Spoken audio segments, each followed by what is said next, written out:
To su izbori po prvi puta po novom modelu u Hrvatskoj, dakle prvi puta izbori za Europski parlament, na neki način i generalna proba za sve europske izbore za Europski parlament koji će se dogoditi ponovno praktički gotovo direktno za godinu dana, dakle ne u travnju nego u svibnju 2014.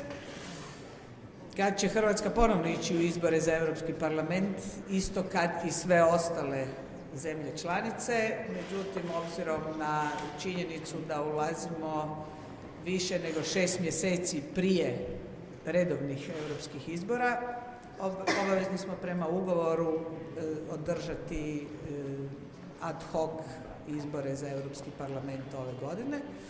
To da će oni biti prije 1.7. bilo je poznato svima od uvijek, da tako kažem, dakle od početka, od trenutka kad smo znali da će naš datum biti 1.7. Zato je onda bilo očito da će biti više od 6 mjeseci prije redovnih europskih izbora. Izbori se održavaju po jednom modelu koji po mom mišljenju treba ispitati da li možda nije i neki model budućnosti izbora u Hrvatskoj općenito, a to je ne samo mogućnost izbora liste, nego mogućnost i izbora konkretne osobe sa te liste. Dakle, moći će se kandidirati liste od 12 ljudi, ali svatko ko glasa za neku listu političku će od tih 12 ljudi moći zaokružiti i konkretnu osobu za koju želi da uđe u Europski parlament, bez obzira na kojem mjestu se nalazi. Dakle, ne nužno prvo, možda čak i 12. mjesto. Pravila su određena o valjanosti listića dosta liberalno, zato jer će to biti prvi takav put, tako da se smanji broj nevažećih listića, ali je razina mogućnosti odlučivanja puno veća nego kad birači imaju mogućnost zaokružiti samo listu, a ne se odlučiti i za konkretne osobe na toj listi.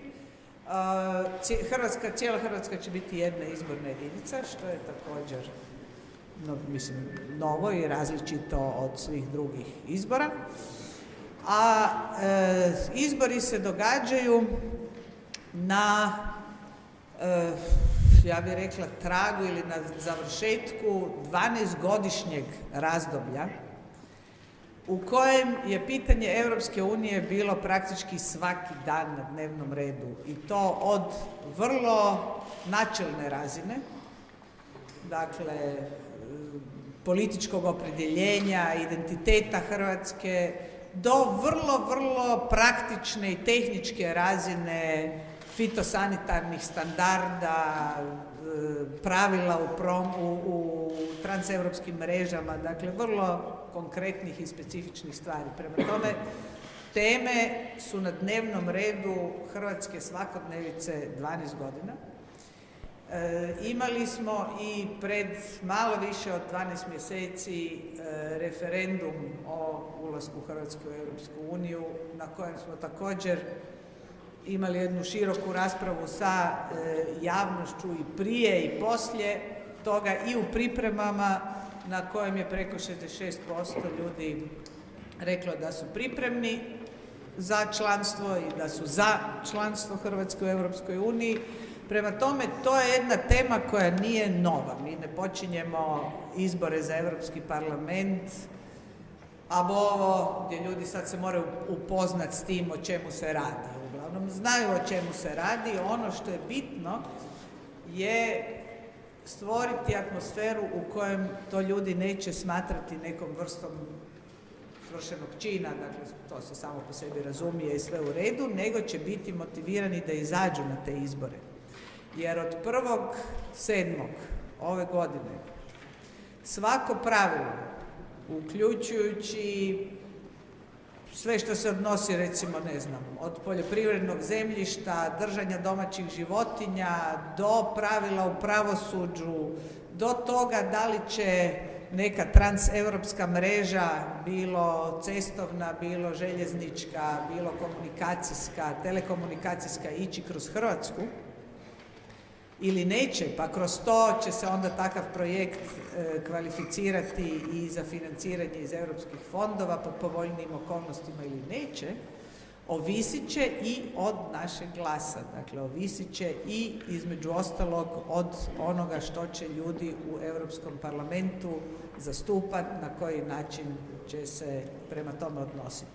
I zbog toga je neobično važno, bez obzira kojeg ste političkog opredjeljenja ili koju političku opciju zagovarate ili podržavate, neobično je važno da ljudi izađu na europske izbore, zato što će pravila u čijem donošenju će i parlamentarci učestvovati, naročito obzirom na Lisabonski ugovor koji daje veće ovlasti, ne samo nacionalnim parlamentima nego i Europskom parlamentu, neobično je važno tko će tamo sjediti u ime Hrvatske.